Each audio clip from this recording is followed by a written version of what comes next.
তিন জিনিসের দিকে তাকালেই সওয়াব। কয় জিনিস? জোরে বলেন। এক নাম্বার আন-নাযার ইলাল মুসহাফ, কোরআনের দিকে তাকালেই সওয়াব, পড়া লাগবে না, পড়লে তো সওয়াব আছে, তাকানো মাত্রই। দুই নাম্বার আন-নাযার ইলা ওয়াজহিল ওয়ালিদাইন, মা বাবার চেহারা,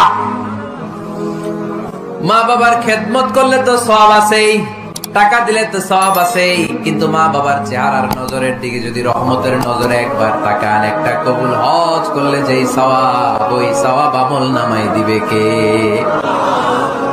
তিনবার বললেন আল্লাহ রাসূল এই মায়ের কথা। কয়বার?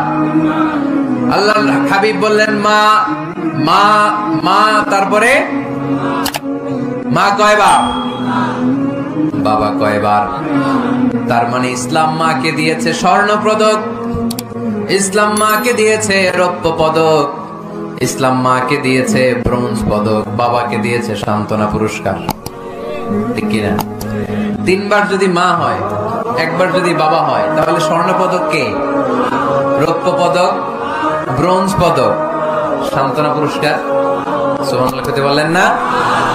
ওই মায়ের চেহারার দিকে যদি রহমতের নজরে একবার তাকান, কবুল হজের সওয়াব আছে না নাই?